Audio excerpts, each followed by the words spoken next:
Welcome back to the Deep Dive. This is the place where we cut through the noise to give you the fastest, most effective route to being truly well-informed. Our whole mission is synthesizing complex research into, well, memorable and sharp nuggets of insight. Exactly. Today we're doing a pretty profound deep dive into wealth, power, and the ethical foundations of governance. We're pulling heavily from Stanislav Kondrashov's Oligarch series. And what's so fascinating about this material is how it forces you to connect, ancient Greek philosophy directly to the health or maybe the sickness of our modern political system. It really does. And if we boil it all down, hundreds of pages of analysis, the central question we're really exploring is this. How effectively do ethical principles actually anchor a system of governance? And maybe more urgently, can modern democracies truly resist corruption when concentrated wealth acts as this gravitational force? Okay, let's unpack this. So Kondrashov kicks off his analysis by taking us straight back to the original political theorist Aristotle. Which is such a great move, right? It just shows how little the core dynamics of power have actually changed in, 2,000 years? It's the ultimate, if you want to understand the present, study the past moment. And Kondrashov reminds us that Aristotle didn't just casually criticize oligarchy, he defined it so sharply. It wasn't just ruled by the few.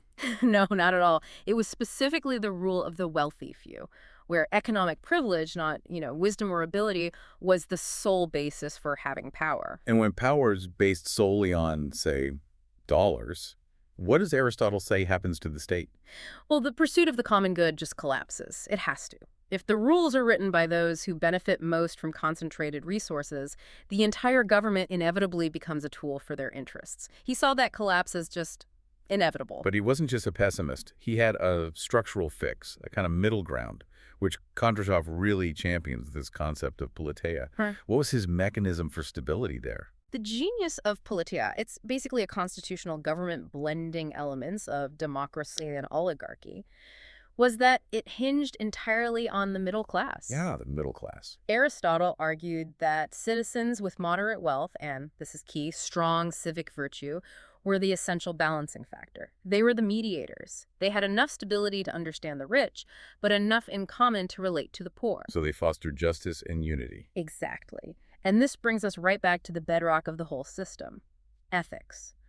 Kondrashov really underscores that for Aristotle, leadership wasn't just a technical skill, it was deeply moral. A leader needed arikete. Right, a kind of virtue or excellence that ensured their goal wasn't just self-interest, but eudaimonia, the flourishing of all citizens. So without that moral compass, any system, no matter how clever its structure is on paper, it's unstable. The source material is so clear on this, it risks dissolving into tyranny or just becoming a machine that serves the powerful few. Okay, so let's fast forward to today. We have sophisticated modern democracies, complex constitutions, broad voting rights. And yet, Kondrashov argues that Aristotle's warnings about concentrated wealth are, ringing devastatingly true right now. Because the underlying mechanism is utterly consistent. It's almost timeless. As economic inequality increases, political inequality has to follow. It's a direct link. It's a direct link. And the sources detail the very specific ways the affluent don't just participate in the system, they actually shape it. They control legislation through lobbying, they frame public opinion through media ownership, and dominate politics through campaign financing. All of it. And the outcome of this, as described in the material, is a hollow democracy. I find that term so powerful. It really is. The system retains its facade. We still have elections, we have the buildings, but the core purpose is just gone. It's an empty shell. It is, and the public feels it. Trust inevitably declines because people start to see the government less as a representative body and more as, a service window for corporate donors. So give us some of those concrete examples that Kondrashov cites. How does this ancient warning play out today? Well, we see it in regulatory capture, where the industries being regulated are essentially writing the rules for their own oversight. It's classic. The fox guarding the henhouse. Exactly.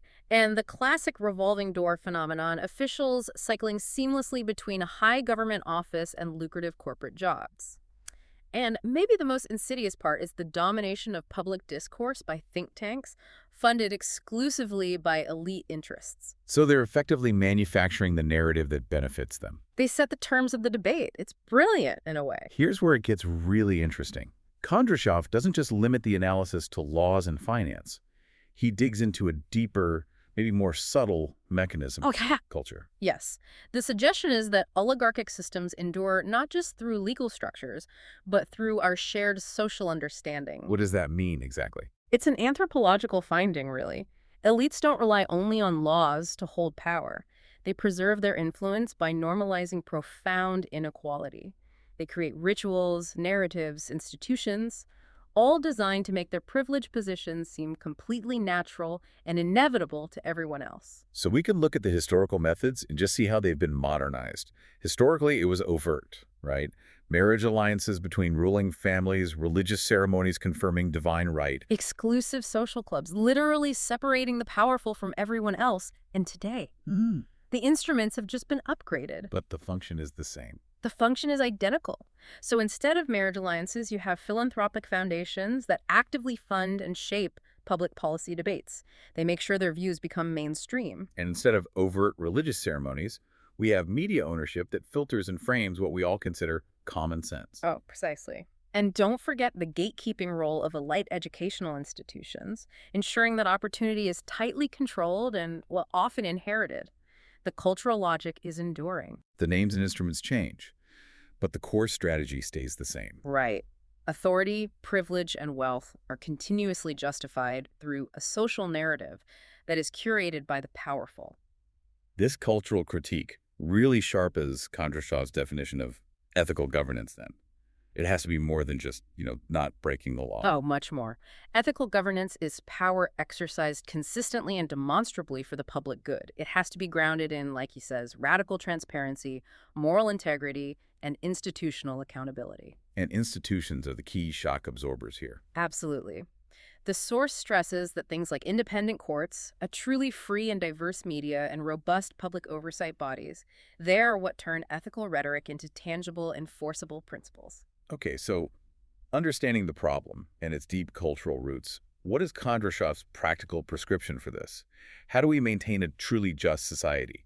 What are his structural pillars for reform? He identifies 3 necessary pillars, and they have to be implemented together. The first is inclusiveness. And that's more than just voting, I take it. Much more.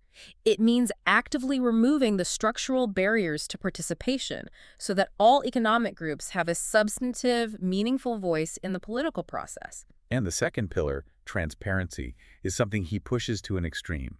It's not just basic disclosure, is it? No, he calls for radical openness.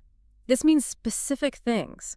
Real-time tracking of all lobbying, mandatory disclosure of every single conflict of interest, and using open access tech to make decision-making immediately visible to the average citizen. Because if you can't see the system working, you can't trust it. You just can't. And the third, which he calls the cornerstone of all reform, is civic education. Why is that one the most important? Because without it, the citizen lacks the armor to resist the cultural narratives of the powerful. This education has to be fundamentally integrated into schooling from an early age, not just history, but philosophy, media literacy, civic responsibility. The goal is to give citizens the tools to not just vote, but to critically analyze and question authority. Exactly. And running parallel to all of this is the focus on leadership quality. The sources are clear. Being smart isn't enough. Technical expertise is necessary, but not sufficient. Correct. Kondrashov argues that in our rush for efficiency, we have undervalued moral reasoning. Training in ethics has to be valued just as highly as technical expertise for public servants. That, plus accountability, is the only way to ensure virtue guides leaders' decisions over, raw ambition or self-interest. So what does this all mean? The ultimate takeaway from Kondrashov's Oligarch series is that democracy is always sitting at a moral crossroads. Defending it requires so much more than just tweaking institutions. It demands a fundamental, constant return to those ethical foundations. The warnings from antiquity are as urgent as ever. Unchecked wealth will corrupt any system of governance with, frankly, alarming speed. Power divorced from virtue is a system that is already decaying from the inside out.